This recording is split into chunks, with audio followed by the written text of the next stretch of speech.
Welcome knowledge sell YouTube চ্যানেলে। আমি সৌম্যদীপ রায়। আজকে এখানে ডিপ্লোমা ফোর্থ সেমের সেকেন্ড ইয়ার ফোর্থ সেমের একটা compulsory subject electric power transmission and ডিস্ট্রিবিউশনের সাজেস্টিভ কোয়েশ্চেন ডিসকাস করব। নলেজ সেল একটা টেকনিক্যাল ইনস্টিটিউট যেখানে আমরা অনলাইন অফলাইন মিডিয়ামে ডিপ্লোমা বিটেক কম্পিটিটিভ এক্সামের ক্লাস করিয়ে থাকি।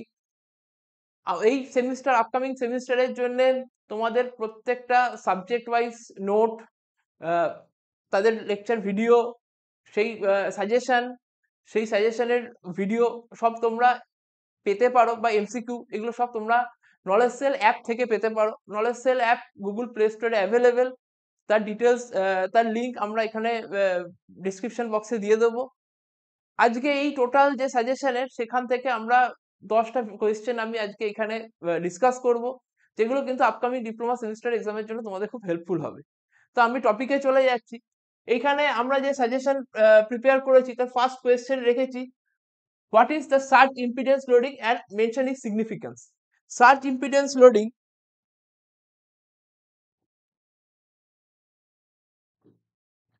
Surge impedance loading, the transmission line generates capacitive reactive volt ampere in its shunt capacitance and absorbing reactive volt ampere in its series inductance. Actually কোনো একটা transmission লাইনের রেসপেক্টে reactive পাওয়ার absorb হতে পারে বা reactive পাওয়ার inject হতে পারে। আমরা যদি কোনো ট্রান্সমিশন লাইনে আমাদের লোড হিসাবে যদি কোনো ইন্ডাকটিভ লোড থাকে, তাহলে রিঅ্যাক্টিভ পাওয়ার কি হয়, সেখানে অ্যাবজর্ব হয়। whereas যদি ক্যাপাসিটিভ লোড থাকে তাহলে সেখানে রিঅ্যাক্টিভ পাওয়ার ইনজেক্ট হয়। ট্রান্সমিশনে এই দুটো জিনিস কিন্তু হতে পারে, রিঅ্যাক্টিভ পাওয়ার অ্যাবজর্ব হতে পারে বা ইনজেক্ট হতে পারে। সার্জ ইম্পিডেন্স লোডিং কন্ডিশন হচ্ছে এমন একটা লোডিং কন্ডিশন, ট্রান্সমিশনের এমন একটা লোডিং কন্ডিশন যেখানে এই ইনজেক্টেড রিঅ্যাক্টিভ পাওয়ার আর অ্যাবজর্বিং রিঅ্যাক্টিভ পাওয়ার এই দুটো কিন্তু সেম হয়ে যায়। এই কন্ডিশনটাকে বলা হয়, এই লোডিং কন্ডিশনটাকে বলা হয় সার্জ ইম্পিডেন্স লোডিং। তো এইখানে তার সিগনিফিকেন্স কি কি আছে, সার্জ ইম্পিডেন্স লোডিং কন্ডিশন গেলে কি কি অ্যাডভান্টেজ রয়েছে, তার সিগনিফিকেন্স কি রয়েছে। ফার্স্ট পয়েন্ট হচ্ছে ব্যালেন্সিং রিঅ্যাক্টিভ পাওয়ার। সার্জ ইম্পিডেন্স লোডিং এর ফার্স্ট পয়েন্ট হচ্ছে ব্যালেন্সিং দ্য রিঅ্যাক্টিভ পাওয়ার। কারণ এখানে যতটা রিঅ্যাক্টিভ পাওয়ার ইনজেক্ট হচ্ছে, রিঅ্যাক্টিভ পাওয়ার ইনজেক্ট হয় ক্যাপাসিটিভ লোডের জন্য, আর ইন্ডাকটিভ লোডের জন্য রিঅ্যাক্টিভ পাওয়ার অ্যাবজর্ব হয়। তো এই দুটো যখন ইকুয়াল হয়ে যায় তখন সেই কন্ডিশনটা সার্জ ইম্পিডেন্স লোডিং কন্ডিশন বলে। তো এই কন্ডিশনে কি হয়, রিঅ্যাক্টিভ পাওয়ার ব্যালেন্স হয়। That is the first point. Second point, voltage stability. Surge impedance loading এ স্টেবল ভোল্টেজ, আমরা একটা স্টেবল ভোল্টেজ কিন্তু সার্জ ইম্পিডেন্স লোডিং কন্ডিশনে কিন্তু আমরা একটা স্টেবল ভোল্টেজ পাই। Surge impedance loading helps maintain voltage stability across the transmission line by balancing the reactive power. Reactive power ব্যালেন্সের জন্যই কিন্তু এই স্টেবল ভোল্টেজটা আমরা পেতে পারি। থার্ড পয়েন্ট হচ্ছে efficient power transfer. Most efficient power transfer condition কিন্তু হয় সার্জ ইম্পিডেন্স লোডিং কন্ডিশনে। The power delivered is maximized and the line experience minimum power loss. Obviously যেহেতু এই কন্ডিশনে এফিসিয়েন্সি ম্যাক্সিমাম হচ্ছে, তো তার পাওয়ার লস কিন্তু কম, সবচেয়ে কম হবে, মিনিমাল পাওয়ার লসে হবে। তো এই হোয়াট ইজ সার্জ ইম্পিডেন্স আর তার সাথে significance of surge impedance, what is surge impedance loading আর সিগনিফিকেন্স অফ এসআইএল, এই দুটো কোয়েশ্চেন কিন্তু সেমিস্টার এক্সামের জন্য খুব ইম্পর্টেন্ট। এটা আমরা ফার্স্ট কোয়েশ্চেন হিসাবে রেখেছি। Second question, compare between underground and overhead distribution system. এটা 3 মার্কসের একটা কোয়েশ্চেন কি 4 মার্কসের কোয়েশ্চেন, তো ডিসকাশনটা করছি। ফার্স্ট হচ্ছে যে ওভারহেড লাইন, জেনারেলি আমরা কি করি দেখে থাকি যে ওভারহেড লাইন কিন্তু নেকেড হয়, সেখানে কিন্তু কোনো রকম ইনসুলেশন থাকে না। আর আন্ডারগ্রাউন্ড কেবলের কিন্তু ইনসুলেটেড, অবভিয়াসলি আন্ডারগ্রাউন্ড কেবল ইনসুলেটেড হয়। আর ওভারহেড লাইনের ক্ষেত্রে কিন্তু তোমার the size of conductor used in overhead line is comparatively smaller. The size of conductor কিন্তু smaller হয়, the size of conductor used in underground cable is relatively larger, কিন্তু larger হয়। অনেকগুলো লেয়ার থাকে আন্ডারগ্রাউন্ড কেবলে, একটা আন্ডারগ্রাউন্ড কেবলের কিন্তু তার কেবল থেকে, কন্ডাক্টর থেকে কিন্তু অনেকগুলো লেয়ার থাকে। এই লেয়ার গুলো কিসের রেসপেক্টে থাকে, এই লেয়ার গুলো থাকে, সবচেয়ে বেস্ট যে লেয়ারটা থাকে সেটা কিন্তু হয় মেটালিক লেয়ার। মেটালিক লেয়ারের পরের লেয়ারটা কিন্তু হয় নন মেটালিক লেয়ার বা ফাইবার থাকে, এর পরের লেয়ারটা আবার মেটালিক লেয়ার হয়। তো একটা আন্ডারগ্রাউন্ড কেবলের যদি পরপর লেয়ার গুলো আমরা দেখি, যে যেটা কন্ডাক্টর সেই লেয়ারটা কিন্তু মেটালিক, তার পরের লেয়ারটা কিন্তু ফাইবারের, তার পরের লেয়ারটা আবার ফাইবারের পরের লেয়ারটা কিন্তু মেটালিক। এই এতগুলো লেয়ার করার অ্যাডভান্টেজ হচ্ছে যাতে কিনা কোনো কোরোশন বা ইরোশন, যেহেতু মাটির নিচ দিয়ে নিয়ে যাওয়া হয়, কোরোশন বা ইরোশনের জন্য কন্ডাক্টরের কোনো রকম তার ক্ষতি না হয়, সেই জন্য কিন্তু এরকম লেয়ারিংটা করা থাকে। এটাই হচ্ছে আন্ডারগ্রাউন্ড কেবলের কনস্ট্রাকশন। তার ডিটেলসটা আসবো এখানে। এখানে আমরা যে কম্প্যারিজনটা রয়েছে সেটা ডিসকাস করছি। ভোল্টেজ রেটিং কিন্তু ওভারহেড লাইনে কিন্তু আমাদের ভোল্টেজ রেটিং কিন্তু 765 কেভি হয়, যেখানে আন্ডারগ্রাউন্ডের এই লিমিটেশনসটা কিন্তু আপ টু 66 কেভি পর্যন্ত হতে পারে। নেক্সট হচ্ছে current carrying capacity. Current carrying capacity overhead লাইনের কিন্তু অনেক বেশি হয়, আর আন্ডারগ্রাউন্ড লাইনের ক্ষেত্রে আন্ডারগ্রাউন্ড কেবলের ক্ষেত্রে এই কারেন্ট ক্যাপাসিটি কিন্তু অনেক কম।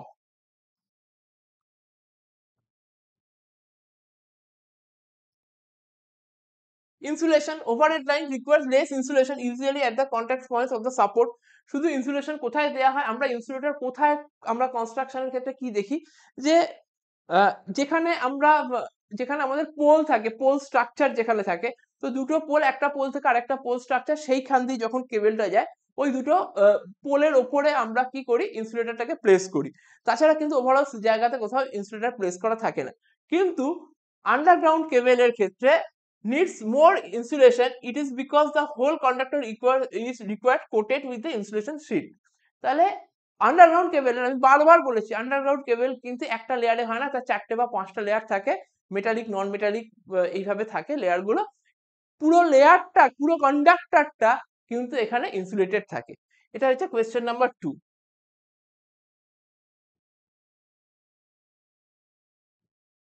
আর 3টে পয়েন্ট হয়েছে। Interference with the communication lines, overhead line causes interference of the nearby communication cables, underground cables do not interference to the communication lines. Actually শুধু তো ইলেকট্রিক পাওয়ার ট্রান্সমিশন হচ্ছে না, ইলেকট্রিক পাওয়ারের সাথে সাথে কি হয়, ইলেকট্রিক পাওয়ারের সাথে সাথে ওখানে টেলিকম লাইনের কিছু কেবলস থাকে, তো প্রত্যেকেরই একটা এফেক্ট থাকে। এবার এই যে এসি কন্ডাকশন হচ্ছে, তার ফ্রিকোয়েন্সির এফেক্ট রয়েছে, ইলেকট্রোম্যাগনেটিক ফিল্ডের এফেক্ট রয়েছে, সেটা যখন আরেকটা টেলিকম লাইনের কেবলের উপর এফেক্ট ফেলতে, সেটার উপর এফেক্ট থাকতে পারে। এই জায়গাটায় কিন্তু আন্ডারগ্রাউন্ড কেবলের ক্ষেত্রে কিন্তু এরকম কোনো পসিবিলিটি থাকে না, কেন ওটা আন্ডারগ্রাউন্ড থাকে। আর কিন্তু ওভারহেড লাইনের ক্ষেত্রে এইরকম দু ধরনের কেবলের ডিস্টেন্স খুব কম থাকার জন্য এদের মধ্যে কিন্তু কমিউনিকেশন ইন্টারফারেন্সটা কিন্তু থাকে। তো নেক্সট পয়েন্ট হচ্ছে ফল্ট ডিটেকশন। অবভিয়াসলি ফল্ট ডিটেকশনের সবচেয়ে বেশি ফল্ট যেমন ওভারহেড লাইনে হয়, আর ফল্ট ডিটেকশনটাও কিন্তু খুব সহজে হয় ওভারহেড লাইনে। ফল্ট হওয়ার পসিবিলিটি যেমন ওভারহেড লাইনে বেশি, তেমন ফল্ট ডিটেকশনটাকেও করতে গেলে কিন্তু সেটা কিন্তু ইজি। কিন্তু আন্ডারগ্রাউন্ড কেবেলে ফল্ট হওয়ার পসিবিলিটি অনেক কম, আর ফল্ট ডিটেকশনের কিন্তু সেটা কিন্তু কমপ্লেক্সিটি অনেক বেশি। ভারী লুপ টেস্ট, এই টেস্টগুলো করে আমরা কি করি, এখান থেকে ফল্ট ডিটেক্ট করতে পারি। নেক্সট পয়েন্ট হচ্ছে যে maintenance cost. Overhead lines have high maintenance cost, underground cables has a completely low maintenance cost. Initial cost কিন্তু আন্ডারগ্রাউন্ড কেবলের বেশি, কিন্তু মেইনটেনেন্স কস্ট মানে রানিং কস্ট কিন্তু আন্ডারগ্রাউন্ড কেবলের রানিং কস্ট কিন্তু অনেক কম। ভ্যারাস ওভারহেড লাইন্সের কিন্তু মেইনটেনেন্স কস্ট বা রানিং কস্ট কিন্তু অনেক হাই। ফল্ট যেহেতু বেশি হয়, এখানে অনেক আমাদের সুইচ গিয়ার বা প্রোটেকশন পারপাস অনেক কিছু এখানে লাগে, যেগুলো কিন্তু বাজ পড়ে, মানে এক্সটার্নাল লাইটনিং এর ক্ষেত্রে সেটা কিন্তু নষ্ট হয়ে যেতে পারে, সেই জন্য মেইনটেনেন্স কস্ট কিন্তু high. Question number 3. State Kelvin's law for the calculation of economical size of conductor. Explain with equation and what are the limitations of Kelvin's law. Actually, Kelvin's law calculate করে economical size of conductor কি। Total annual cost of transmission সেটাকে দুটো পার্টে ভাগ করা যায়, যেখানে first part হচ্ছে annual charge on capital outlay, আর সেকেন্ড পার্ট হচ্ছে annual cost of energy wastage. Annual charge of capital outlet এর যে পার্টগুলো রয়েছে সেটা হচ্ছে, ফার্স্ট পার্ট হচ্ছে ক্যাপিটাল কস্ট অফ কন্ডাক্টর, কন্ডাক্টরের কস্ট, সাপোর্ট, ইনসুলেশনের কস্ট, আর কস্ট অফ ইরেকশন। 4টে part: cost of conductor, support, insulator and cost of erection, যার মধ্যে cost of conductor totally cross sectional area of কন্ডাক্টরের উপর dependent, directly proportional. Cost of support আর their erection এটা partially cross sectional এরিয়ার উপর dependent, partially constant, আর ইনসুলেটরটা টোটালি কনস্ট্যান্ট। তো তার মধ্যে তার মানে এখানে টোটাল পার্টটাকে আমরা দুটো ভাগে ভাগ করেছি, একটা P1 একটা P2A। P2A পার্টটা হচ্ছে যেটা হচ্ছে ক্রস সেকশনাল এরিয়ার উপর যেটা ডিপেন্ডেন্ট, যেটা ভেরিয়েবল। আর P1টা হচ্ছে টোটালি হচ্ছে এখানে ফিক্সড চার্জ। তাহলে P1 এর মধ্যে কি ইনক্লুড হচ্ছে? P1 এর মধ্যে ইনসুলেশনের কস্ট ইনক্লুড হচ্ছে, কেননা সেটা টোটালি ফিক্সড। আর P2 এর মধ্যে কোনটা ইনক্লুড হচ্ছে? ক্যাপিটাল কস্ট অফ কন্ডাক্টরস কিন্তু টোটালি P2 এর উপর ডিপেন্ডেন্ট। আর কস্ট অফ সাপোর্ট আর কস্ট অফ দেয়ার ইরেকশন, আমরা সাপোর্ট যেটা আছে তার সেই সাপোর্টটাকে আমরা যে ইরেকশন করি সেটাকে যে আমরা সেই কস্টিংটা কিন্তু পার্শিয়ালি, তার কিছুটা ভাগ কনস্ট্যান্ট, কিছুটা পার্ট কিন্তু সেটা আমার ভেরিয়েবল, কার উপর ডিপেন্ডেন্ট না ক্রস সেকশনাল এরিয়ার উপর ডিপেন্ডেন্ট। সেই জন্য তার কিছুটা পার্ট P1 এর মধ্যে পড়ছে, কিছুটা পার্ট P2 এর মধ্যে পড়ছে। নেক্সট পার্ট হচ্ছে annual cost of energy wastage. Annual cost of energy ওয়েস্টেজের যে ফর্মুলা সেটা হচ্ছে I²R। এই I²R হচ্ছে লস, পাওয়ার লস। এই পাওয়ার লস I²R এর মধ্যে আমরা কিন্তু অ্যাজিউম করে নেব যে আইটা কিন্তু এখানে কনস্ট্যান্ট, কারেন্ট কিন্তু কনস্ট্যান্ট। যদি কারেন্ট কনস্ট্যান্ট হয় সেদিক থেকে আইটাকে নিয়ে আমরা এখানে কিছু চেঞ্জ করছি না, যেটা ভেরিয়েবল টার্ম আর, সেই আরটা ক্রস সেকশনের উপর ইনভার্সলি প্রপোর্শনাল। রেজিস্ট্যান্স কিন্তু ক্রস সেকশনের উপর inversely proportional, cross section area বাড়লে আর রেজিস্ট্যান্স কমবে, ক্রস সেকশন এরিয়া কমবে, রেজিস্ট্যান্স বাড়বে। তাই সেই পার্টটাকে অ্যানুয়াল কস্ট অফ এনার্জি ওয়েস্টেজকে আমরা কি হিসাবে দেখিয়েছি? P3/A হিসাবে দেখিয়েছি। এ হচ্ছে ক্রস সেকশনাল এরিয়া। তাহলে টোটাল অ্যানুয়াল কস্ট তার তিনটে পার্ট হয়ে গেল, একটা P1 যেটা ফিক্সড, একটা P2A যেটা ক্রস সেকশনাল এরিয়ার উপর ডাইরেক্টলি প্রপোর্শনাল, একটা P3/A যেটা ক্রস সেকশনাল এরিয়ার উপর ইনভার্সলি প্রপোর্শনাল। এবার এই টোটাল কস্টকে আমরা মিনিমাইজ করব। তো যে যে টার্মটাকে আমরা মিনিমাইজ করি সেই টার্মটা কিন্তু ডেরিভেটিভের উপরে রাখতে হয়, মানে সেটাকে ডেরিভেটিভ করতে হয়, কার রেসপেক্টে করতে হয়? যেটা ভেরিয়েবল টার্ম। এখানে ভেরিয়েবল টার্ম কোনটা? এখানে ভেরিয়েবল টার্ম হচ্ছে ক্রস সেকশনাল এরিয়াটা, কিন্তু এখানে ভেরিয়েবল টার্ম। তাই আমরা DC/DA করেছি, সেটাকে 0 করেছি, DC/DA কে 0 করেছি। তাহলে কন্ডিশনটা আমরা এখানে পাবো, যে কি কন্ডিশনে ইকোনমিক্যাল সাইজটা আমরা পাচ্ছি। তাহলে সি হচ্ছে টোটাল অ্যানুয়াল কস্ট, যেটা P1 plus P2A plus P3/A। এখানে আমরা কেলভিনস লয়ের কন্ডিশনটাকে যেখানে বার করেছি, যেখানে কিনা ইকোনমিক্যাল সাইজ হচ্ছে। তো সেখানে যদি ডেরিভেটিভ করি, P1টা কনস্ট্যান্ট, সেটা বাদ চলে যাচ্ছে, 0 হয়ে যাচ্ছে, আর P2 minus P3/A² equals to 0। Side change করে P2 ইজিক্যাল টু P3/A² হয়েছে, P2A ইজিক্যাল টু P3/A হয়েছে। তাহলে এইটা হচ্ছে তার কন্ডিশন, যেখানে ইকোনমিক্যাল সাইজ অফ কন্ডাক্টর আমরা পাচ্ছি। সেইটা কি? P2 এটা কি ছিল?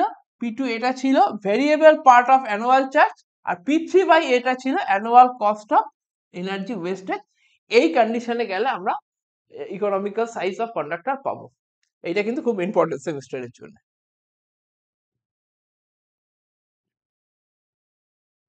এই কার্ভ থেকে আমরা দেখাতে পারি যে কি করে ক্রস সেকশনাল এরিয়ার সাথে অ্যানুয়াল কস্টের কি করে ডেভিয়েশন হচ্ছে। অ্যাকচুয়ালি কি হচ্ছে, P1 প্লাস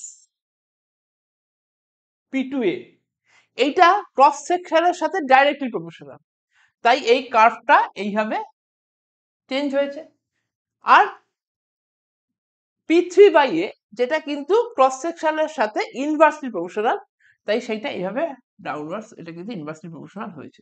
তাহলে ডাইরেক্টলি প্রপোর্শনালের জন্য এই কার্ভটা, আর ইনভার্সলি প্রপোর্শনালের জন্য এই কার্ভটা, যেটা দুটো কার্ভকে আমরা যখন সুপার ইম্পোজ করছি, finally P1 plus P2, sorry এটা এখানে A হবে, P1 plus P2A plus P3/A এর কার্ভটা কিরকম দাঁড়াবে? এই ইউ শেপটা হবে এর ফাইনাল কার্ভ। এবার আসছি, এইটা কিন্তু এক্সামে এইটা কিন্তু এখানে মেনশন করতে হবে কেলভিনস লতে। আর নেক্সট হচ্ছে লিমিটেশনস। লিমিটেশনস এর ফার্স্ট পার্ট কি? ফার্স্ট পার্ট হচ্ছে It is not easy to estimate the energy loss in the line without actual load curve. Load curve মানে যেখান থেকে আমরা সারা দিনের লোডের ভ্যারিয়েশন বা সারা মাসের লোডের ভ্যারিয়েশন পাই, সেই লোড কার্ভ ছাড়া কিন্তু কত এনার্জি লস হচ্ছে সেটা কিন্তু আমরা ক্যালকুলেট করতে পারবো না, যেখানে কিনা এরা শুধু আই স্কয়ার অ্যাকচুয়াল, তার মানে কি যখন আমরা কেলভিনস ল দিয়ে ক্যালকুলেট করব আমরা কিন্তু অ্যাকচুয়াল লসটাকে কিন্তু আমরা ক্যালকুলেট করতে পারবো না। The assumption that the annual cost of account of interest and depreciation on the capital outlay in the form of P1 plus P2A is strictly speaking not true. আমরা যেটা ধরে নিচ্ছি যে এই যে কস্টিংটা যেটা আমরা ধরে নিচ্ছি P1 plus P2A, যেটা কিনা টোটাল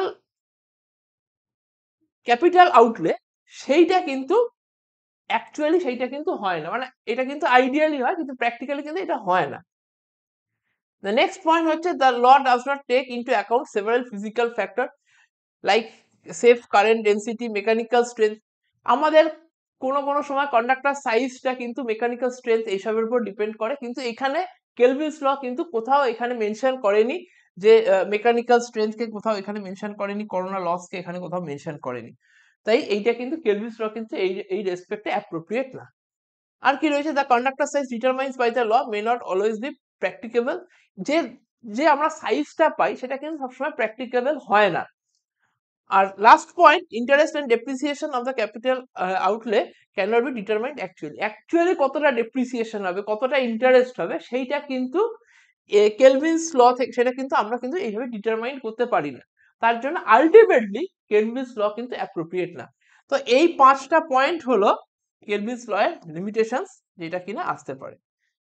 নেক্সট কোয়েশ্চেন হচ্ছে, what do mean by primary and secondary transmission. আমি একটা ডায়াগ্রামে দেখিয়ে দিচ্ছি যে টোটাল সিস্টেমটা কিভাবে হয়। অ্যাকচুয়ালি যদি এইখানে জেনারেশন হয় যেখানে 15.75 কেভি জেনারেশন হলো, এটা একটা জেনারেটর যেখানে 15.75 জেনারেশন হলো, এখানে একটা ট্রান্সফরমার যেখানে 15.75 কেভি থেকে 132 কেভিতে আমরা ট্রান্সফর্ম করলাম।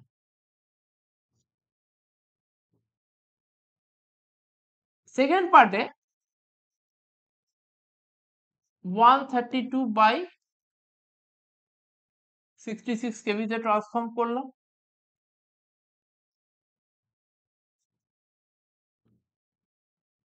66/33 কেভিতে ট্রান্সফর্ম করলাম।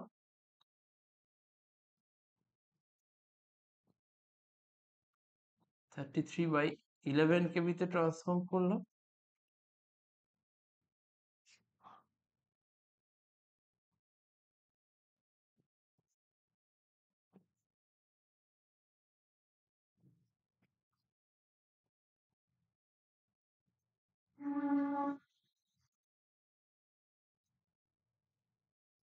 Eleven KV by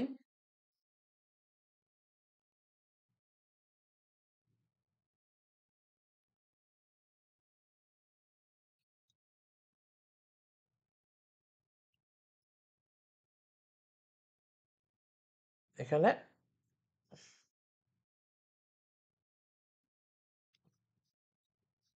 11 KV by 440 volt, দুদিকে দেখাচ্ছি। 11 কেভি বাই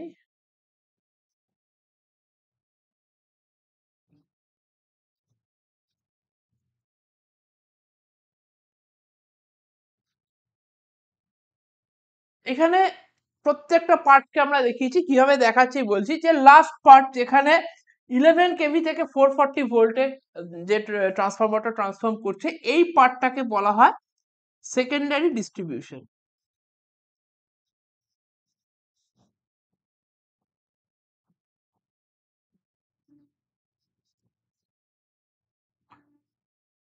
তার আগের পার্টে যেখানে 33 কেভি থেকে 11 কেভি করা হয় সেটা হচ্ছে প্রাইমারি ডিস্ট্রিবিউশন।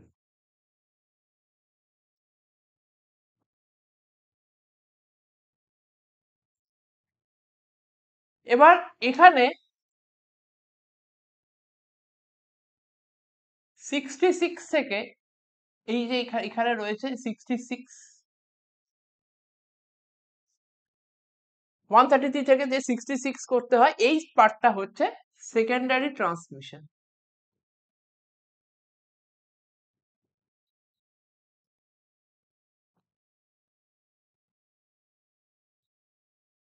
আর তার আগের পার্টটা হচ্ছে যেখানে 15.75 কেভি থেকে 132 কেভিতে নিয়ে যাওয়া হচ্ছে পাওয়ার লসকে মিনিমাইজ করার জন্য। সেই পার্টটা হচ্ছে প্রাইমারি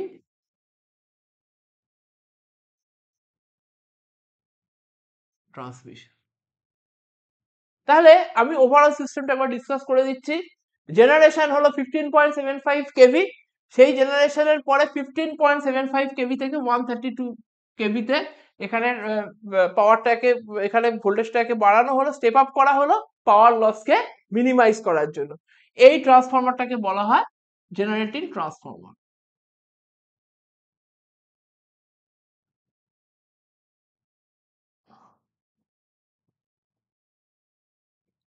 নেক্সট যেটা হলো, এর পরের স্টেজে কি হলো, যেখানে প্রাইমারি ট্রান্সমিশন ছিল, সেই প্রাইমারি ট্রান্সমিশন কি 132 কেভি থেকে 66 কেভি পর্যন্ত এখান থেকে নিয়ে গিয়ে নেক্সট ট্রান্সফরমারে 66 কেভিতে এটাকে স্টেপ ডাউন করা হলো। এই জায়গাটাকে বলা হয় প্রাইমারি ট্রান্সমিশন। এরপরে কি করা হয়, এরপরে ওই 66 কেভি থেকে কোথাও কোথাও 33 কেভিতে নিয়ে যাওয়া হয়, বা কোথাও কোথাও ওটা 11 কেভিতে নিয়ে যাওয়া হয়। এই পোর্শনটাকে বলা হয় সেকেন্ডারি ট্রান্সমিশন। এবার যখন কোথাও 11 কেভি ডাইরেক্ট যেখানে রিকোয়ারমেন্ট থাকে, সেটা এখান থেকে ডাইরেক্ট 11 কেভি রিকোয়ারমেন্টে চলে যায়। তারপরে যেটা হচ্ছে, এই 33 কেভি থেকে এই যে 11 কেভি অবধি যে পার্টটা যাচ্ছে, সেই পার্টটাকে বলা হয় প্রাইমারি ডিস্ট্রিবিউশন। আর 11 কেভি থেকে 440 ভোল্ট, যেটা আমাদের লোকাল, যেটা বাড়ির সামনে যে ট্রান্সফরমারটা থাকে, সেইখানে যে ডিস্ট্রিবিউশনটা করা হয়, সেই ডিস্ট্রিবিউশন ট্রান্সফরমার, আর সেই পার্টটাকে বলা হয় সেকেন্ডারি ডিস্ট্রিবিউশন। তাহলে এই জায়গাটা, এই পার্টটা হলো ডিস্ট্রিবিউশন সেকশন,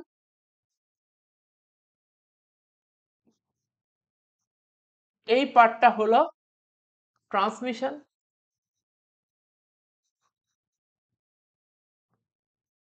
আর এই পার্টটা হলো জেনারেশন।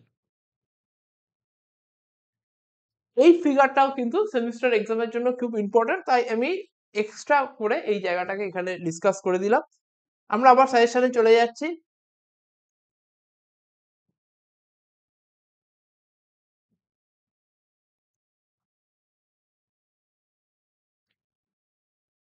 এই কোয়েশ্চেনটা হচ্ছে, হোয়াট ইজ করোনা এফেক্ট?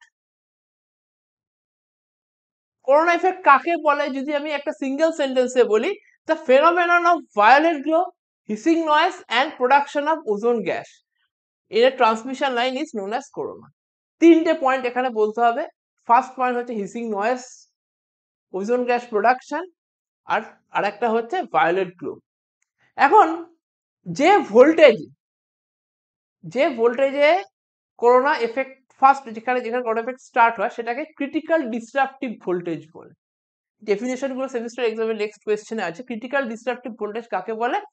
যে ভোল্টেজে করোনা এফেক্ট স্টার্ট হয়, সেটাকে ক্রিটিক্যাল ডিসরাপটিভ ভোল্টেজ বলে। আর যে ভোল্টেজে গিয়ে করোনা এফেক্ট তো অবভিয়াসলি হয়, তার সাথে ভায়োলেট গ্লো দেখা যায়, সেটাকে বলা হয় ভিজুয়াল ক্রিটিক্যাল ভোল্টেজ।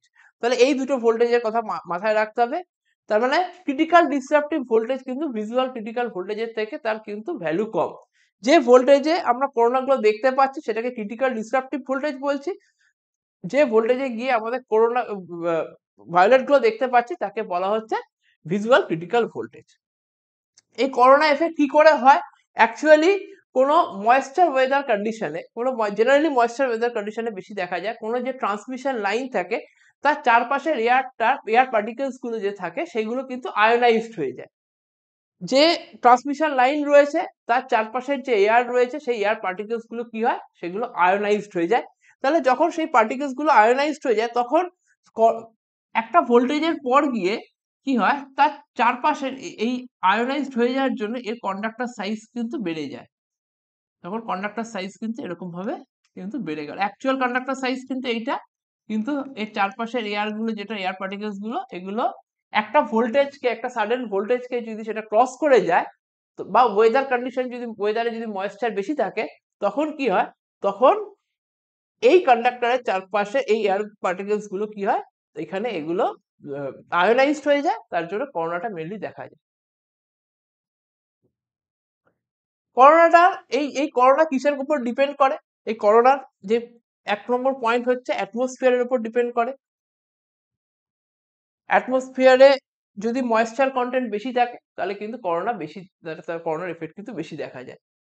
এবার একটা করোনার একটা জায়গা মাথায় রাখতে হবে, যদি দুখানা কন্ডাক্টর এই রকম সাইজের হয়, এদের ডায়ামিটারকে আমরা যদি ডি ধরে নিই, এটা সেম ডায়ামিটারকে, আচ্ছা যদি আমরা এখানে ডি ধরে নিই, আর এদের ডিস্টেন্সটাকে যদি আমরা এক্স ধরে নিই, তাহলে করোনা হওয়ার জন্য কিন্তু যে কন্ডিশনটাকে অ্যাচিভ করতে হবে, সেটা কিন্তু এক্সটাকে কিন্তু সবসময় ডি এর থেকে বড় হতে হবে। এক্সটা ডি এর থেকে কিন্তু বড় হতে হবে, তাহলে কিন্তু করোনা এফেক্ট দেখা যাবে। এবার যদি এই এই স্পেসিংটা, তার মানে দুটো কন্ডাক্টর পাশাপাশি যখন যাচ্ছে, তখন তাদের একটা স্পেসিং, সেই স্পেসিংটা কিন্তু কন্ডাক্টরের ডায়ামিটারের থেকে কিন্তু বড় হতে হবে। আর এই কন্ডাক্টর যত ডিস্টেন্স বাড়বে, এই কন্ডাক্টর এই পজিশনে না থেকে যদি এই পজিশনে থাকে দুখানা কন্ডাক্টর, তাহলে কিন্তু করোনা এফেক্ট কি হবে, করোনা এফেক্ট কিন্তু কমবে।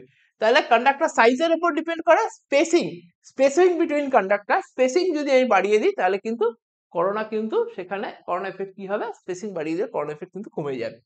লাইন ভোল্টেজ, অবভিয়াসলি লাইন ভোল্টেজের উপর ডিপেন্ড করে। একটা লাইন ভোল্টেজ একটা পার্টিকুলার ভ্যালু যেটা সেটা ক্রস করে, তবেই সেখানে করোনা এফেক্ট দেখা যায়, আদারওয়াইজ কিন্তু করোনা দেখা যায় না। এরকম না যে কোনো লো ভোল্টেজে করোনা দেখা যায়, জেনারেলি একটা ভোল্টেজ লিমিটকে ক্রস করার পরে সেই কিন্তু করোনা দেখা যায়। ময়েশ্চার কন্টেন্ট বর্ষাকালে কিন্তু করোনা বেশি দেখা যায়, কারণ ওই সময় এয়ার পার্টিকেলস গুলো কিন্তু খুব বেশি ভাবে আয়োনাইজড হয়ে যায়।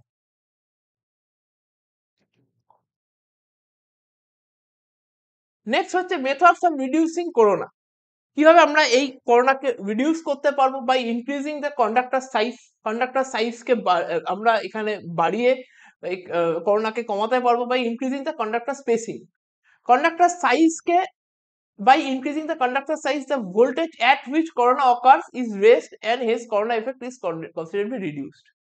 আমরা যদি কন্ডাক্টর সাইজকে বাড়াই, তাহলে কিন্তু সেখানে যে ভোল্টেজে করোনা, যেখানে যে ভোল্টেজ থেকে করোনা হয়, সেই ভোল্টেজে কিন্তু সেটা রিচ করতে পারবে না। সেক্ষেত্রে কন্ডাক্টর সাইজকে বাড়িয়ে আমরা কিন্তু করোনা এফেক্টকে রিডিউস করতে পারবো। আর সেকেন্ড হচ্ছে increasing the conductor spacing.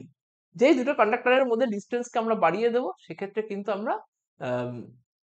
Corona এফেক্টকে কমাতে পারবো বা রিডিউস করতে পারবো। এরপর আসছে advantage and disadvantage of corona. First point হচ্ছে, যেটা আমি আগেও ডিসকাস করেছি, যে যেহেতু কন্ডাক্টরের চারপাশের একটা এরিয়াতে তার এয়ার পার্টিকেলস গুলো আয়োনাইজড হয়ে যাচ্ছে, তাহলে এয়ার পার্টিকেলস গুলো যখন আয়োনাইজড হয়ে যাচ্ছে, তখন সেখান দিয়েও কিন্তু একটা কারেন্ট ফ্লো হচ্ছে, ভার্চুয়াল এরিয়াটা কিন্তু কন্ডাক্টরের বেড়ে যাচ্ছে। যদি অ্যাকচুয়াল এরিয়া এইটা থাকে কন্ডাক্টরের, তাহলে তার চারপাশের এয়ার গুলোকে যদি আয়োনাইজড হয়ে যায়, তাহলে এই ভার্চুয়াল এরিয়াটা কিন্তু কন্ডাক্টর সাইজের ভার্চুয়াল এরিয়াটা কিন্তু অনেক বেড়ে যাচ্ছে। আর সেকেন্ড হচ্ছে, corona reduce the effect of transients produced by the surges. তাহলে এই ট্রানজিয়েন্টের এফেক্টকে করোনা কি করে, কমিয়ে দেয়। তার ফার্স্ট পয়েন্ট হচ্ছে, due to the corona formation, air surroundings of the conductor becomes conducting and hence the virtual diameter of conductor is increased. তাহলে তার ভার্চুয়াল ডায়ামিটার কন্ডাক্টরের বেড়ে যাচ্ছে, এটা ফার্স্ট অ্যাডভান্টেজ। আর সেকেন্ড অ্যাডভান্টেজ হচ্ছে, এখানে কিন্তু ট্রানজিয়েন্ট এফেক্ট কিন্তু অনেক কমে যায়। ডিসঅ্যাডভান্টেজ কি? ফার্স্ট ডিসঅ্যাডভান্টেজ হচ্ছে, corona obviously is a power loss. তাহলে যেহেতু corona power loss, this affects the transmission efficiency. তাহলে এটা কিন্তু ট্রান্সমিশন এফিসিয়েন্সিকে কিন্তু ফাইনালি কিন্তু, যেহেতু পাওয়ার লস, ট্রান্সমিশন এফিসিয়েন্সিকে কিন্তু করোনা কমিয়ে দেবে। এইচভিডিসি ট্রান্সমিশনের এটাই একটা অ্যাডভান্টেজ, যেখানে কিনা করোনা এফেক্ট কিন্তু কম হয়। নেক্সট পয়েন্ট হচ্ছে, ozone is produced by the corona. এই ওজোন গ্যাস যে ফর্মেশন হয় করোনা এফেক্টের জন্য, এটা কিন্তু কন্ডাক্টরকে কি করে, কন্ডাক্টরের এর জন্য কিন্তু কন্ডাক্টরের কেমিক্যাল অ্যাকশনের জন্য কিন্তু কন্ডাক্টরের কোরোশন হয়, কন্ডাক্টর কিন্তু ক্ষয়ে যায়। এটা হচ্ছে সেকেন্ড ডিসঅ্যাডভান্টেজ। আর third disadvantage, the current drawn by the line due to the corona is non sinusoidal. করোনার জন্য যে দ্য কারেন্ট ড্রন, যে লাইনটা কারেন্ট নিচ্ছে, সেই কারেন্ট যেটা থাকছে সেটা কিন্তু নন সাইনুসয়েডাল থাকছে। নন সাইনুসয়েডাল মানে সেটা কিন্তু নর্মালি সাইনুসয়েডাল যেটা আমরা বলি এরকম সেটা কিন্তু থাকছে না, নন সাইনুসয়েডাল থাকছে। তার জন্য কি হচ্ছে, sinusoidal voltage drop occurs in the line. তাহলে হেন্স নন সাইনুসয়েডাল যে ভোল্টেজ ড্রপটা হবে সেটাও কিন্তু নন সাইনুসয়েডাল হবে। তো আমার মনে হয় এ আর বি এই দুখানা ডিসঅ্যাডভান্টেজ দিলেই তোমাদের এনাফ। এই কোয়েশ্চেনটা কিন্তু অনেক ভাবে আসতে পারে, করোনা এফেক্ট কি করে কমানো যায়, অ্যাডভান্টেজ ডিসঅ্যাডভান্টেজ কি করে হয়, পুরো ডিসকাশনটা এখানে করে দিলাম। নেক্সট কোয়েশ্চেন হচ্ছে what do you mean by critical disruptive voltage and visual critical voltage. একটু আগেই বললাম যে it is the minimum phase neutral voltage at which corona occurs। যে মিনিমাম ফেজ নিউট্রাল ভোল্টেজে করোনা হয় সেটাকে বলা হয় ক্রিটিক্যাল ডিসরাপটিভ ভোল্টেজ। আর ভিজুয়াল ক্রিটিক্যাল ভোল্টেজ, করোনা তো হয়ে গেল, তারপরে ভায়োলেট গ্লো দেখার জন্য যে ভোল্টেজটাকে রিচ করতে হয় সেটাকে বলা হয় visual critical voltage. It is the minimum phase neutral voltage at which corona glow appears along the line conductor। এই দুটো কোয়েশ্চেন্স কিন্তু খুব ইম্পর্টেন্ট সেমিস্টার এক্সামের জন্য।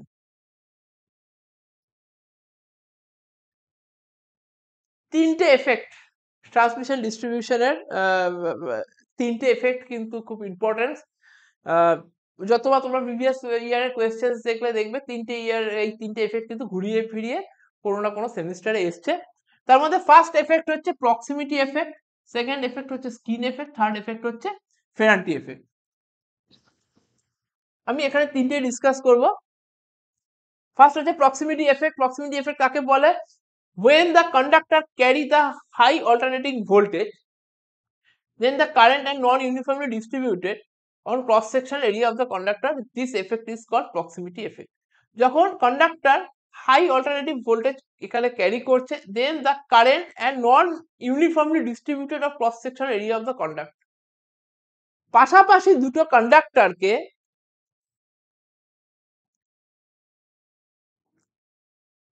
এরকম পাশাপাশি দুটো কন্ডাক্টরের মধ্যে যদি কারেন্ট ফ্লো করে, যখন ডিরেকশন অফ কারেন্ট সেম, যখন কারেন্টের ডিরেকশন সেম, পাশাপাশি কন্ডাক্টরের মধ্যে দিয়ে যদি কারেন্ট ফ্লো করে, একটা টেন্ডেন্সি দেখা যায় এসির ক্ষেত্রে, অবভিয়াসলি এসির ক্ষেত্রে একটা টেন্ডেন্সি দেখা যায় যে কন্ডাক্টরের এই সাইড সারফেস দিয়ে কিন্তু এর কিন্তু কারেন্ট ডেন্সিটি কিন্তু অনেক বেশি। এখানে আমরা মেনশন করে দিয়েছি if the conductor carry the current in same direction, the magnetic field of the halves of conductor which are close to each other is cancelling and other the no current is flowing through the half portion of the conductor. Current is crowded in the remote half portion। Remote half portion মানে যতটা দূরে, remote half পোর্শনের মধ্যে কিন্তু current density বেশি থাকবে। আর central area মানে এখানে মানে যে দুটো পাশাপাশি যে জায়গাটা সেখানে কিন্তু কারেন্ট ডেন্সিটি অনেক কম থাকবে। সেই জন্য এখানে বলেই দিয়েছি যেটা কি কারণ না, ম্যাগনেটিক ফিল্ডের জন্য এটা হয়। অ্যাকচুয়ালি এইখানে এই পোর্শনে যে ম্যাগনেটিক ফিল্ড থাকবে, এখানকার ম্যাগনেটিক ফিল্ড আর এখানকার ম্যাগনেটিক ফিল্ড একে একজন আরেকজনকে কিন্তু অপোজ করবে। তার জন্য কি হবে, এইখানকার ইম্পিডেন্সটা বেশি হয়ে যায়। তাদের যে অ্যাডজাসেন্ট এরিয়া রয়েছে, দুটো কন্ডাক্টরের যে অ্যাডজাসেন্ট এরিয়া রয়েছে সেখানকার ইম্পিডেন্স কিন্তু অনেক হাই হয়ে যাবে। তাহলে কারেন্টের টেন্ডেন্সি হচ্ছে সেই পোর্শন দিয়ে ফ্লো করা যেখানে কিনা ইম্পিডেন্স কিন্তু কম, সেই পোর্শন দিয়ে কিন্তু কারেন্ট ফ্লো করবে। তাহলে যেহেতু এখানে ইম্পিডেন্স হাই আর রিমোট এরিয়াতে ইম্পিডেন্স যেহেতু কম, তাহলে কারেন্ট কিন্তু সবসময় ফ্লো করবে remote half portion of the কন্ডাক্টরে কিন্তু কারেন্ট ফ্লো করবে, যখন ডিরেকশন অফ কারেন্ট কিন্তু সেম। এবার উল্টোটাই যখন হবে,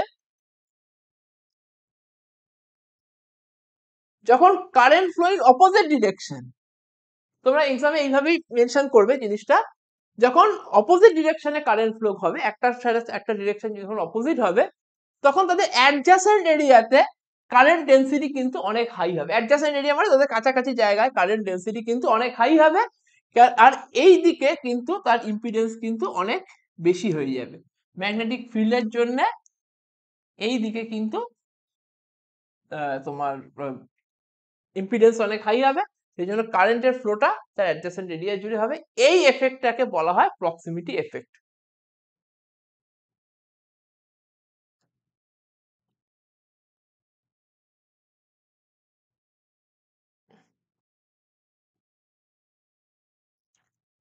নেক্সট আসছে স্কিন এফেক্ট। স্কিন এফেক্ট কি? স্কিন এফেক্ট হচ্ছে এসি কারেন্টের টেন্ডেন্সি হচ্ছে সবসময় কন্ডাক্টরের সারফেস দিয়ে ফ্লো করা, সেন্টার দিয়ে না। যদি একটা কন্ডাক্টর এরকম হয়,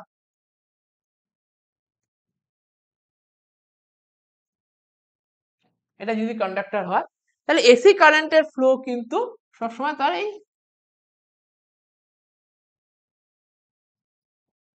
সারফেস দিয়ে ফ্লো করবে, সেইটাকে বলা হয় skin effect. The tendency of alternating current to concentrated near the surface of the conductor, surface near the surface of conductor এর কারেন্টের ডেন্সিটি কিন্তু হাই হয়।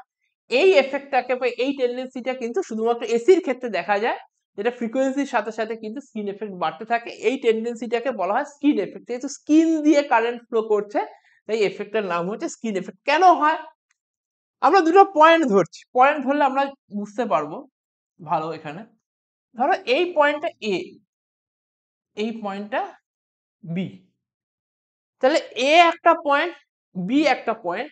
এ পয়েন্টে কিন্তু তার ইন্ডাকটিভ রিঅ্যাক্টেন্স আর সমস্ত গোটা কন্ডাক্টর জুড়ে সব জায়গায় ইউনিফর্ম রেজিস্ট্যান্স, কোথাও রেজিস্ট্যান্স কম বেশি না। এ আর বি পয়েন্টের রেজিস্ট্যান্স সেম, কিন্তু ইন্ডাকটিভ রিঅ্যাক্টেন্স এ পয়েন্টের বেশি, বি পয়েন্টের কম। কেন বেশি? কেন এ পয়েন্টের সমস্ত পয়েন্টের জন্য কিন্তু এখানকার এফেক্ট কিন্তু কাজ করছে, ইন্ডাকটিভ এফেক্ট কিন্তু কাজ করছে।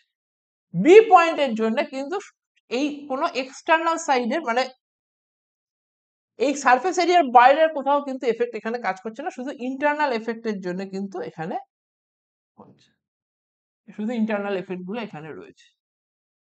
বাইরের কোনো আউটসাইডের কোনো এফেক্ট কিন্তু বি পয়েন্টের উপর কাজ করছে, যার জন্য এ পয়েন্টের ইন্ডাকটিভ রিঅ্যাক্টেন্স অনেক high rather than point B. A পয়েন্টের ইন্ডাকটিভ রিঅ্যাক্টেন্স হাই, রেজিস্ট্যান্স কিন্তু এ আর বি পয়েন্টের কিন্তু সেম। এই কারণে আলটিমেটলি এ পয়েন্টের ইম্পিডেন্স কিন্তু অনেক হাই, বি পয়েন্টের ইম্পিডেন্স কিন্তু বা সারফেস এরিয়ায় কিন্তু ইম্পিডেন্স অনেক লো। তার জন্য কি হয়, কারেন্টের টেন্ডেন্সি হয় তার সারফেস এরিয়া দিয়ে ফ্লো করা, সারফেস এরিয়া দিয়ে ফ্লো করার, এইটাকে বলা হয় স্কিন এফেক্ট। শুধু এসির ক্ষেত্রে দেখা যায়, আর এটা ফ্রিকোয়েন্সির উপর ডিপেন্ড করে।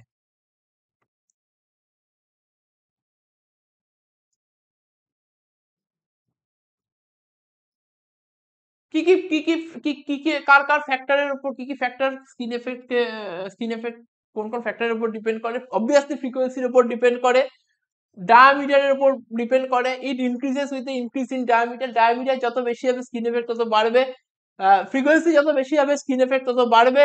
Shape of the conductor, skin effect is more in the solid conductor less than the standard conductor.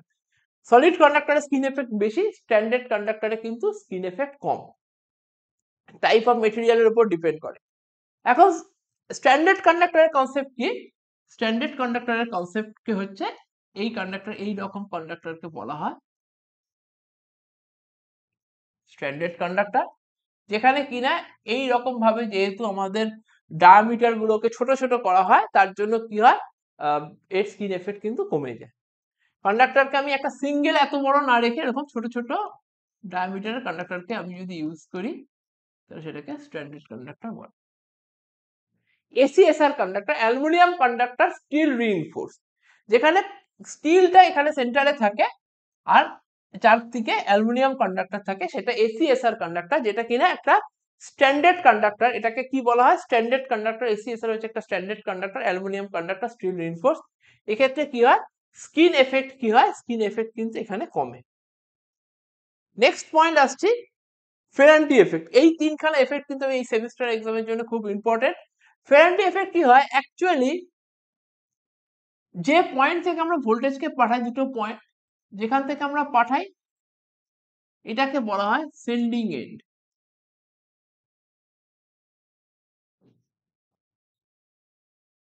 এটাকে বলা হয়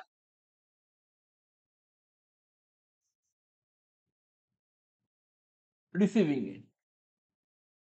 যখন ট্রান্সমিশন হয় তখন এই লাইনে কি থাকে, এই লাইনের রেজিস্ট্যান্স থাকে, রিঅ্যাক্ট্যান্স থাকে। তাহলে লাইনের রেজিস্ট্যান্স রিঅ্যাক্ট্যান্স এর জন্য কি হবে, ভোল্টেজ ড্রপ হবে। আমি ধরছি এইখানে এখানে যদি এখানের রেসপেক্টে এখানে যদি আই কারেন্ট ফ্লো করে তাহলে আর রেজিস্ট্যান্স হয়, তাহলে এখানে ভোল্টেজ ড্রপ হচ্ছে আই আর এখানে এক্সএল, এখানকার ভোল্টেজ ড্রপ হচ্ছে আই এক্সএল। এখন এই ভোল্টেজ ড্রপের জন্য এখানে যদি আমি 100 ভোল্ট এখান থেকে পাঠাই তাহলে এখানে আলটিমেটলি গিয়ে কত দাঁড়ায়, জেনারেলি এখানে দাঁড়ায় 80 volt.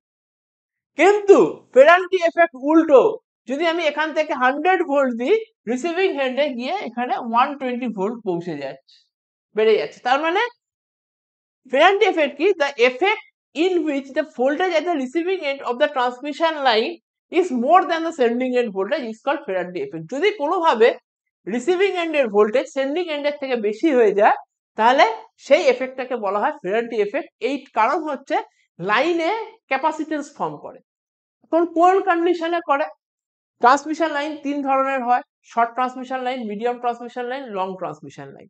Long transmission line lightly loaded condition বা লো লোড কন্ডিশন, নো লোড বা লাইটলি লোড, লো লোড কন্ডিশন আর লং ট্রান্সমিশন লাইন, এই দুটো মানে যে ট্রান্সমিশন লাইনের তোমার ডিস্টেন্স সবচেয়ে বেশি হয় সেখানে সেই ট্রান্সমিশন লাইনে কিন্তু লং ট্রান্সমিশন লাইন বলে। সেই ট্রান্সমিশন লাইনে আর সেটা লাইটলি লোডেড হতে হবে। সেক্ষেত্রে কিন্তু আমার যেখানে 150 কিলোমিটারের উপরে ট্রান্সমিশন ডিস্টেন্স হয় তার সেই ট্রান্সমিশন লাইনে আর লোড কন্ডিশন কিন্তু লাইট হতে হবে। সবচেয়ে লাইটলি লোডেড কন্ডিশনে কিন্তু এই ফেরান্টি এফেক্ট দেখা যায়। তো ফেরান্টি এফেক্ট কিন্তু দেখতে গেলে ফেরান্টি এফেক্ট অ্যাকচুয়ালি মানে হচ্ছে যে রিসিভিং এন্ডের ভোল্টেজ কিন্তু সেন্ডিং এন্ডের ভোল্টেজ থেকে বেড়ে যাচ্ছে। তার কারণ এই লাইট লোড কন্ডিশন আর লং ট্রান্সমিশন লাইনে রেজিস্ট্যান্স ইন্ডাক্টেন্সের জায়গায় ক্যাপাসিটেন্স ফর্ম করছে। আমি যদি দেখাই তাহলে এরকম বলতে পারো, এরকম লাইনের মধ্যে কিন্তু এরকম অনেক ক্যাপাসিটেন্স ফর্ম করছে। এই ক্যাপাসিটেন্স ফর্ম করার জন্য এখানে রিঅ্যাক্টিভ পাওয়ার এখানে কি হচ্ছে, ইনজেক্ট হচ্ছে লাইন, তার জন্য এই ঘটনাটা ঘটে, এটাকে বলা হয় ফেরান্টি। তো আমি বেশি ডিসকাসে যাচ্ছি, আমি এটা একটু লেন্দি বললাম কারণ কি এতে ওভারঅল জিনিসটা এখানে বোঝা যায়। আমি এখানে একটা কোয়েশ্চেন ডিসকাস করছি, তার সাথে সাথে কিন্তু তার সারাউন্ডিং যে কোয়েশ্চেন্স গুলো থাকে সেগুলো আমি কিন্তু ওভারভিউ দিয়ে যাচ্ছি। ট্রান্সমিশন লাইন তিনটে part, short transmission line, medium transmission line, long transmission line. 150 কিলোমিটারের উপরে যেটা থাকে সেটা হচ্ছে আমার long transmission line. Lightly loaded কন্ডিশনে লং ট্রান্সমিশন লাইনের মধ্যে কিন্তু ক্যাপাসিটেন্স ফর্ম করবে। ক্যাপাসিটেন্স ফর্ম করার জন্য রিঅ্যাক্টিভ পাওয়ার ইনজেক্ট হবে। রিঅ্যাক্টিভ পাওয়ার ইনজেক্ট হওয়ার জন্য সেন্ডিং এন্ডের ভোল্টেজের থেকে রিসিভিং এন্ডের ভোল্টেজ কিন্তু বেড়ে যাবে। এই এফেক্টকে বলা হয় ফেরান্টি এফেক্ট।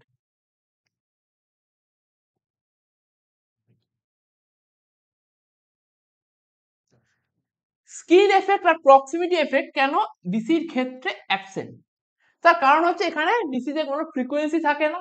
ফ্রিকোয়েন্সি জিরো হওয়ার জন্য ওখানে ইন্ডাকটিভ রিঅ্যাকট্যান্স থাকে না। ইন্ডাকটিভ রিঅ্যাকট্যান্সের ফর্মুলা হচ্ছে XL is equal to 2 pi FL. এখানে কোনো এফ জিরো হওয়ার জন্য এক্সএল থাকে না, সেই জন্য স্কিন এফেক্ট বা প্রক্সিমিটি এফেক্ট কিন্তু এখানে থাকে না। নেক্সট কোয়েশ্চেন হচ্ছে transposition. The basic definition of transposition line is to rotate the conductors, which results in the conductors or a phase moved on the next physical position. আমরা কি করি, আমরা ছবিটাতে এখানে দেখলে বুঝতে পারবে আর ওয়াই বি ফেজ রয়েছে, এটা হচ্ছে আর, এটা ওয়াই, এখানে বি, গ্রিনটা এখানে বি ধরছি। তাহলে এইভাবে যখন যাচ্ছে তিনটে ফেজকে যখন নিয়ে যাচ্ছি, কিছুটা পোর্শন যাওয়ার পরে আরটাকে কি হচ্ছে, আরটাকে মিডিয়ামে মাঝখানে নিয়ে আসছি, ওয়াইটাকে তার মাঝখান থেকে নিচে নিয়ে যাচ্ছে আর বিটা নিচ থেকে উপরে নিয়ে যাচ্ছে। আবার কিছুটা পোর্শন যাওয়ার পরে রেডটাকে একদম নিচে নিয়ে আসছি, গ্রিনটাকে মিডিয়ামে নিয়ে আসছি আর ইয়েলোটাকে উপরে নিয়ে যাচ্ছি। এইভাবে আমরা কি করছি, পজিশনটাকে চেঞ্জ করছি ফেজের, এইটাকে বলা হয় ট্রান্সপোজিশন। কেন ট্রান্সপোজিশন করছি, কেননা in electrical part the conductor arranges in unequal space so the voltage drops are not same. এখানে ভোল্টেজ ড্রপ কি হয়, যেহেতু এখানে আনইকুয়াল স্পেসিং থাকে, একটা কন্ডাক্টরের সাথে একটা কন্ডাক্টরের আনইকুয়াল স্পেসিং থাকে, তাহলে ভোল্টেজ ড্রপটা সেম থাকে না। তাহলে সেই জিনিসটাকে eliminate the effect can simplify বা ইন্টারচেঞ্জ দ্য কন্ডাক্টর, সেটাকে সেই যে ভোল্টেজ ড্রপটা যেটা আনইকুয়াল থাকছে সেটা যাতে না হয় সেটাকে আমি ইউটিলাইজ করার জন্য আমরা কি করছি, কিছুটা যাওয়ার পরে কন্ডাক্টরের পজিশনটাকে আমরা চেঞ্জ করে দিচ্ছি, আবার কিছুটা যাওয়ার পর আবার পজিশনটাকে চেঞ্জ করছি। আর ওয়াই বি পরপর ছিল, একটু পরে আরটাকে মিডিলে নিয়ে গেলাম, ওয়াইটাকে নিচে চলে গেলাম, বিটাকে নিয়ে উপরে চলে গেলাম, আবার কিছুটা যাওয়ার পর আবার পজিশন চেঞ্জ করলাম, এই জিনিসটাকে বলা হয় transposition. Next question, what do you mean by voltage regulation and transmission efficiency? Voltage regulation মানে কি? সেন্ডিং এন্ড ভোল্টেজ, আমি এক্সাম্পল দিয়ে দেখাই।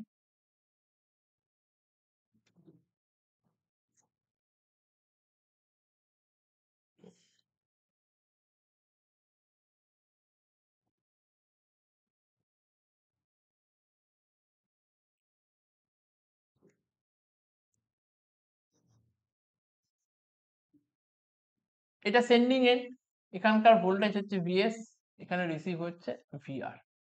তো এইখান থেকে যদি আমি 100 ভোল্ট পাঠাই, এখানে 80 ভোল্ট যদি পাই রিসিভিং এন্ডে, সেটাও যেমন খারাপ, যদি কোনো কারণে এটা বেড়ে গিয়ে 120 ভোল্ট এসে যায় সেটাও কিন্তু ঠিক না। এই যে চেঞ্জটা, এটাই কিন্তু ভোল্টেজ রেগুলেশন। অ্যাকচুয়ালি ভোল্টেজ রেগুলেশনের ডিফারেন্স, আমার ডেফিনেশনটা কি, the difference in voltage at the receiving end of transmission line between condition of no load and full load is called voltage regulation. Voltage রেগুলেশনের ডেফিনেশন হচ্ছে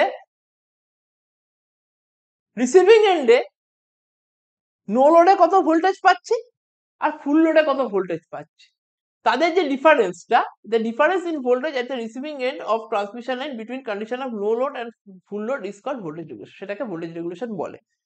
রিসিভিং এন্ডে no load কন্ডিশনে আমি একটা ভোল্টেজ পাবো, আর আমি হচ্ছে নো লোড কন্ডিশনে ভোল্টেজ পাচ্ছি 100 ভোল্ট, আর ফুল লোড কন্ডিশনে এইটা 120 এখন দেখাচ্ছি না, এইটা ফুল লোড কন্ডিশনে 80 পাচ্ছি আর নো লোড কন্ডিশনে 90 ভোল্ট পাচ্ছি। এদের যে ডিফারেন্সটা, তার মানে এখানে ডিফারেন্স কত, 10, এটাই কিন্তু ভোল্টেজ রেগুলেশন। এছাড়া আরেকটা ভাবে আমি এটা ম্যাথামেটিক্যালি দেখাতে পারি, যে difference between VS minus VR, তার মানে difference between sending end voltage and receiving end voltage to the receiving end voltage is called voltage regulation. Actually voltage রেগুলেশনের ডেফিনেশন এইভাবে আমরা বলতে পারি, যে difference between sending end voltage and receiving end voltage to the receiving end voltage is called voltage regulation. যেহেতু পার্সেন্টেজে দেখিয়েছি, সেটা এটা 100 দিয়ে মাল্টিপ্লাই করেছি। ভোল্টেজ রেগুলেশন সব সময় কম হওয়া ভালো। যদি আমার এখানে 100 ভোল্ট দিই, সেটা যদি 80 ভোল্ট পাই সেটাও যেমন ঠিক না, আবার 120 ভোল্ট পাই সেটাও ঠিক না। আমরা সবসময় চাইবো ওই 100 ভোল্ট, তার মানে নিয়ার অ্যাবাউট 100 ভোল্ট, 95 96 এরকম জায়গাতে আমরা ভোল্টেজটাকে পাই। যত সেন্ডিং এন্ড ভোল্টেজে যত কাছাকাছি ভোল্টেজ রিসিভিং এন্ডে পাবো, ভোল্টেজ রেগুলেশন তত কম হবে, আর সেটাই কিন্তু অ্যাকচুয়ালি মানে সেটাই আইডিয়াল কেস, সেটাই কিন্তু অ্যাডভান্টেজিয়াস। যদি কোনো কারণে ফেরান্টি এফেক্টের জন্য একটু আগে ডিসকাস করছিলাম, রিসিভিং এন্ডে আমরা বেশি ভোল্টেজ পেয়ে যাই, 100 ভোল্ট পাঠিয়ে রিসিভিং এন্ডে যদি 120 ভোল্ট পেয়ে যাই, তাহলে কিন্তু সেইটা কিন্তু নেগেটিভ ভোল্টেজ রেগুলেশন। আর যদি 100 পাঠিয়ে 80 পাচ্ছি, সেটা কিন্তু পজিটিভ ভোল্টেজ রেগুলেশন। কেননা ভিএস মাইনাস ভিআর এর ডিফারেন্সটা তখন কত হয়ে যাচ্ছে, 100 মাইনাস 120 হয়ে যাচ্ছে। তার মানে যদি 100 যদি 120 পাই, 120 বাই রিসিভিং এন্ড হচ্ছে 120, তার মানে -20 বাই 120, তাহলে অবভিয়াসলি এখানে ভোল্টেজ রেগুলেশন কি হয়ে যাচ্ছে, নেগেটিভ হয়ে যাচ্ছে। আর যদি আমরা কম ভোল্টেজ পাই রিসিভিং এন্ডে, তাহলে ভোল্টেজ রেগুলেশন কিন্তু পজিটিভ হচ্ছে। খুব important question voltage regulation. Transmission efficiency কি, অবভিয়াসলি এফিসিয়েন্সি মানে আউটপুট বাই ইনপুট, এখানে ট্রান্সমিশন এফিসিয়েন্সি মানে output power by input power. Output কোথায় পাচ্ছি, রিসিভিং এন্ডে আউটপুট পাচ্ছি, সেন্ডিং এন্ড হচ্ছে আমরা পাওয়ার দিচ্ছি, তাই এদের রেশিওটাকে বলা হচ্ছে ট্রান্সমিশন এফিসিয়েন্সি। তাহলে transmission receiving end power by sending end power into 100, এটা হচ্ছে mathematical expression of transmission efficiency. Output হচ্ছে এখানে রিসিভিং এন্ড, ইনপুট হচ্ছে এখানে সেন্ডিং এন্ড। এই 8খানা কোয়েশ্চেনের এর পরের কোয়েশ্চেন্স রয়েছে। 9 number question, what do you mean by string efficiency, derive the equation of string efficiency. Actually এই রকম ভাবে আমরা 30-35টা কোয়েশ্চেনের একটা সেট বানিয়েছি, যেটা আমরা আপকামিং সেমিস্টারের জন্য সাজেশন হিসাবে রিপ্রেজেন্ট করছি। এরকম 3-4টে ভিডিও করে আমরা টোটাল সাজেশনটা প্লাস ওভারঅল ট্রান্সমিশন ডিস্ট্রিবিউশন কিছু একটা ডিসকাশন এখানে করে দিচ্ছি। যদি এই ডিসকাশন ভালো লাগে অবভিয়াসলি তোমরা এখানে পুরোটা দেখবে, হ্যাঁ, কোনো স্কিপ না করে ভিডিওটা দেখবে। যদি তোমাদের এই ভিডিওটা ভালো লাগে তাহলে এই চ্যানেলটাকে সাবস্ক্রাইব করো, শেয়ার করো, লাইক কমেন্ট করে জানিও, কমেন্ট করে জানিও কেমন লাগছে। যদি এছাড়াও অন্য কোনো ভিডিও তোমরা চাও বা এই ব্যাপারে কোনো কোয়ারি থাকে তোমরা অবভিয়াসলি কমেন্ট সেকশনে সেটা দিতে পারো। আর তোমরা আমাদের অনলাইন অফলাইন ক্লাসে জয়েন করতে পারো। অনলাইন বা অফলাইন দুটো মোডেই এখানে ক্লাস হয়, ডিপ্লোমা বিটেক কম্পিটিটিভ এক্সামের জন্য হয়। পুরো সাজেশন, সেই সাজেশনের ওপর ডিসকাশন ভিডিও, সমস্ত টপিক ওয়াইজ নোট, এমসিকিউ আমরা কিন্তু প্রোভাইড করছি। সেইটা তোমরা পেতে গেলে কিন্তু একটা নমিনাল ফিজের রেসপেক্টে নলেজ সেল গুগল প্লে স্টোরে পাবে, নলেজ সেল অ্যাপ থেকে সেটা কিন্তু পেতে পারো। নলেজ সেল অ্যাপটা ইনস্টল করবে, সেখানে একটা নমিনাল ফিজের রেসপেক্টে সেটা কিন্তু সাবস্ক্রাইব করবে, করে কিন্তু সাজেশনের ভিডিও, নোটস, এমসিকিউ এগুলো কিন্তু তোমরা পেতে পারো। শুধুমাত্র diploma 4th same 6th same বা জন্য না, বিটেকদের জন্য তোমরা করতে পারো। কম্পিটিটিভ এক্সামের ক্লাসে জয়েন করতে পারো। নলেজ সেল একটা টেকনিক্যাল ইনস্টিটিউট, যেখানে আমরা 4টে-5টা জায়গা অফলাইন ক্লাস করিয়ে থাকি, আর অনলাইন মিডিয়ামে আমরা রেগুলার বেসিসে ক্লাস করে থাকি। ওকে, এই ভিডিওটাকে এতক্ষণ ধরে দেখার জন্য থ্যাংক ইউ।